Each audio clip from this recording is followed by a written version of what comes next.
Gongsun Jiuniang. It is said that after the failure of Yuqi, Liang and Qixia counties accounted for the most people killed due to involvement in this case. Sometimes, hundreds of people were rounded up every day and killed in the martial arts field. The ground was covered with blood and bones lay everywhere. Some officials showed mercy and donated a sum of money to buy a coffin for the murdered person. As a result, all the coffins in the coffin shops in the provincial capital were sold out. Most of those killed were buried in the southern suburbs of the city. In the 13th year of Kangxi's reign, a scholar from Liang came to Jinan. 2 or 3 of his relatives and friends were also killed here. He bought some paper incense offerings and the like, and went to the numerous graves in the southern suburbs of the city to pay homage to the souls of the dead. At night, in a temple next to a deserted tomb, rent a house to live in. The next day, Liaozhai went to the city for something, but he didn't come back until very late. Suddenly a young man came to visit. Seeing that Liaozhai was not in the apartment, he took off his hat and lay down on the bed without taking off his shoes. The servant asked him who he was, but the young man closed his eyes and did not answer.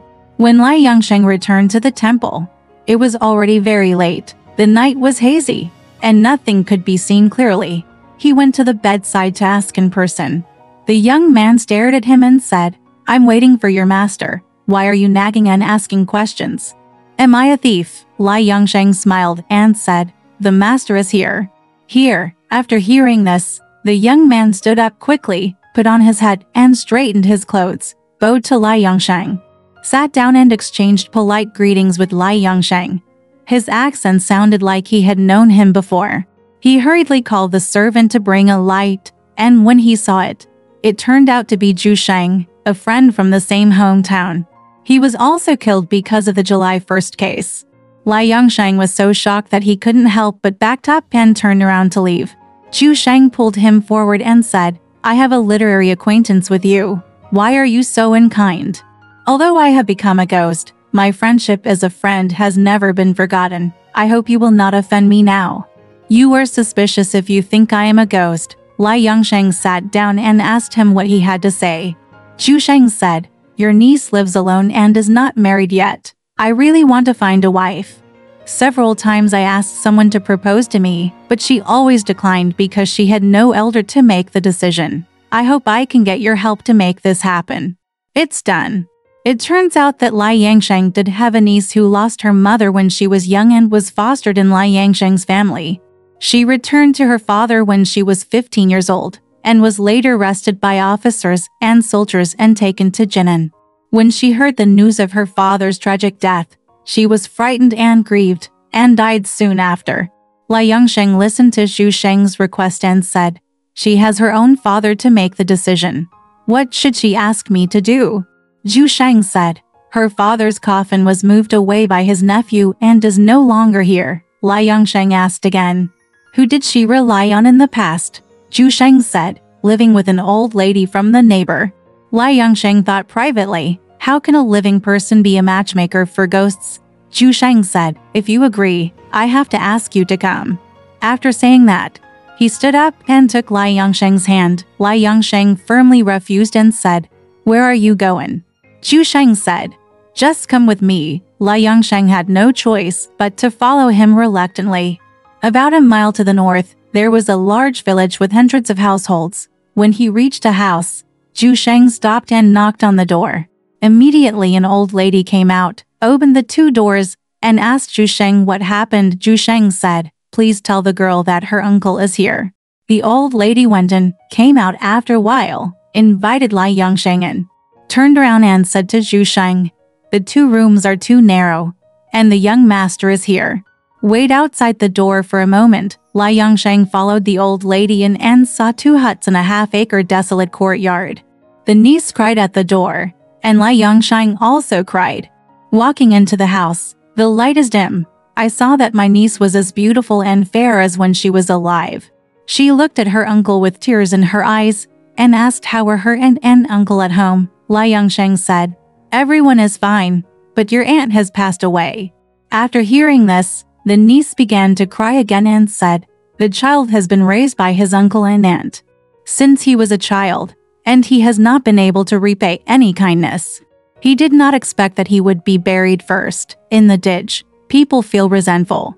Last year, my uncle's brother moved my father away and abandoned me here without caring about me. I am alone in this foreign land hundreds of miles away, as lonely as a swallow in late autumn. My uncle doesn't care about me. My lonely soul was abandoned, and I was given money in silk, and the children received them. Liaozhai told her about Zhu Sheng's proposal, but the niece just bowed her head and remained silent.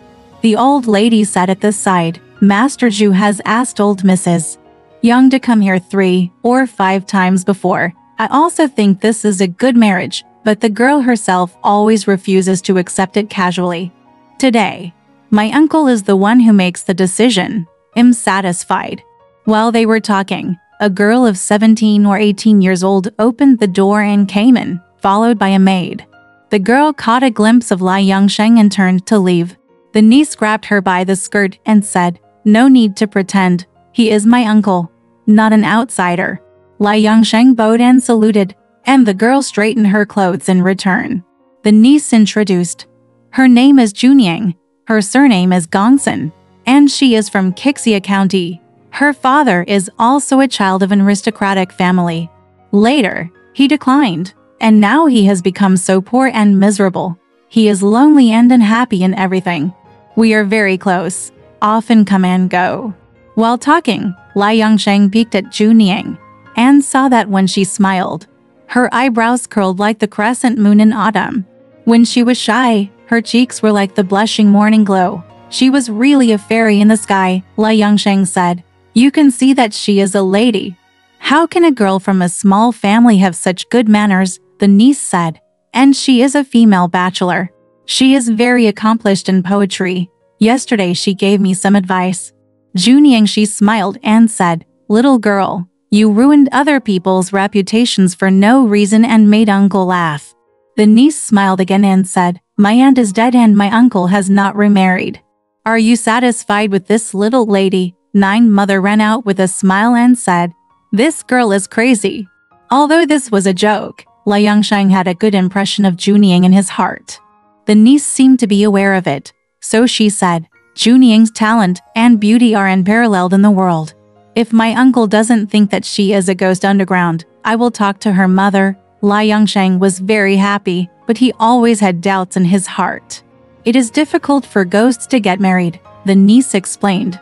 "It doesn't matter, uncle and Jiuniang are destined." When Liaozhai laughed, the niece said, "In 5 days, when the moon is bright and people are quiet, I will send someone to pick you up." After Liaozhai went out, Zhu Sheng was nowhere to be seen. Looking round, we can see the waning moon hanging in the western sky. In the dim moonlight, we can still see the way we came. I saw a house facing south, and Zhu Sheng was sitting on the steps waiting. Seeing Liaozhai, he stood up and said, "I've been waiting for you for a long time. This is my home, please sit inside for a while." Then he took Liaozhai's hand, invited him into the room, and expressed his sincere thanks to him. He took out a gold cup and 100 pearls that were tribute to the palace, and said, "There is nothing else of value, so just use these as my betrothal gift." He also said, "There is a small amount of wine at home, which is from the underworld, and is not enough to entertain guests." "I'm very sorry," Liaozhai said a few polite words and laughed. Zhu Sheng arrived halfway, and the two broke up. When Liaozhai returned to his residence, the monks and servants in the temple came to ask him. Liang said sincerely, "It's nonsense to say it's a ghost. I went to a friend's house to drink." 5 days later, Zhu Sheng came. He was neatly dressed and waving a fan in his hand, as if he was very satisfied. Entering the courtyard, he saluted Liaozhai from afar. After a while, Zhu Sheng said with a smile, "Your marriage has been negotiated, and the auspicious date is tonight. Then I'll bother you." Liaozhai said, "I haven't heard the reply, and the betrothal gift hasn't been sent yet. Why can we hold the wedding in a hurry?" Zhu Sheng said, "I have sent it off on your behalf." Liaozhai was very grateful and went with him. The two of them went straight to Zhu Sheng's residence, and the niece came out with a smile on her face, dressed in gorgeous clothes. Liaozhai asked, "When did you get married?" Zhu Sheng replied, It's been 3 days.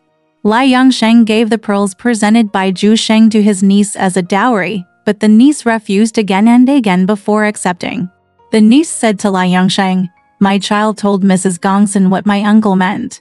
She was very happy, but she also said, she is old and has no other children in the family. She does not want Jiuniang to marry far away. I want you to come tonight. There is a new wife in her family. There is no man in her family, so Zhu Lang will accompany you." So Zhu Sheng led Liaozhai and left. Nearing the end of the village, the door of a house was open, and Zhu and Lai entered the hall. After a while, someone said, "The old lady is here." I saw 2 maids supporting an old lady walking up the stairs. Liaozhai came forward and wanted to kowtow, but Mrs. Gongsun said, "I'm already old, and it is not convenient for me to return the gift. So I will dispense with this set of etiquette." She assigned servants to prepare a sumptuous banquet. Zhu Sheng also asked his servants to prepare some more food and wine for Liaozhai.